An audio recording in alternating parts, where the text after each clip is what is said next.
উত্তাল আন্দোলনের মধ্য দিয়ে সেই সরকার বিদায় নিয়েছেন, কিন্তু বিদায় নেওয়ার পরেও ষড়যন্ত্র থেকে তারা থেমে থাকেনি। বাংলাদেশ অর্থনীতি সহ সামগ্রিক বিষয়ে নিজের পায়ে দাঁড়াবার চেষ্টা করছে। এটা চায়না নেতৃবৃন্দের সামনে আমাদের অমিত সাহেব আশাবাদ ব্যক্ত করেছেন।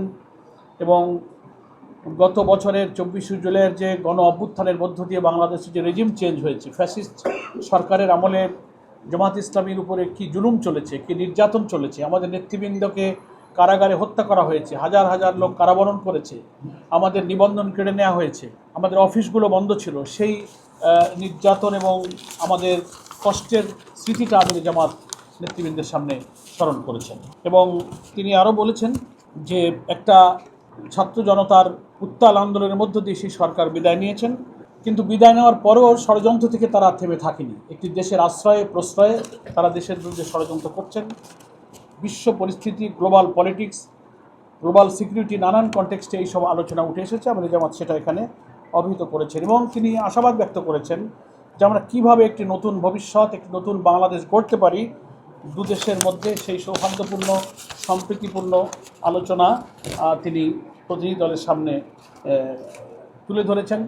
বাংলাদেশের অর্থনীতি, আমাদের ব্যাংকিং ব্যবস্থা যে একেবারে লুট হয়ে গেছে, করাপশন, অর্থ পাচারে আমাদের অর্থনীতি যে ফোকলা হয়েছে, সেটা তিনি তুলে ধরেছেন।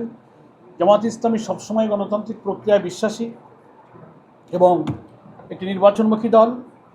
ওনাদের প্রশ্নের জবাবে আমাদের আমির সাহেব বলেছেন যে সকল গ্রহণযোগ্য নির্বাচনে জামাত ইসলামী ইতিপূর্বে অংশগ্রহণ করেছে এবং আমরা প্রত্যেক পার্লামেন্টে নির্বাচিত হয়ে প্রতিনিধিত্ব করেছি এবং আমরা জামাত ইসলামী সকল ধর্ম, বর্ণ, নারী, পুরুষ নির্বিশেষে সকলের সমান মর্যাদা, সমান মানবিক, সাংবিধানিক, রাজনৈতিক সকল অধিকারকে আমরা মেনটেন করেই আমরা এই দেশে চলি এবং জনগণ যদি আমাদেরকে দেশ শাসনের দায়িত্ব দেন, তাহলে আমিরে জামাত বলেছেন যে আমরা শাসক হব না, আমরা সেবক হব এবং সকলেই সমতার ভিত্তিতে প্রত্যেকের অধিকার ভোগ করবেন।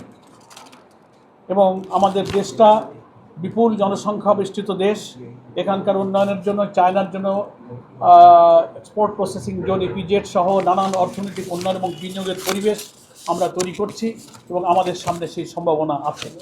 হিজ এক্সেলেন্সি জো পিংজিয়ান বলেছেন, আমরা আজকে এখানে এসে অত্যন্ত সম্মানিত বোধ করছি।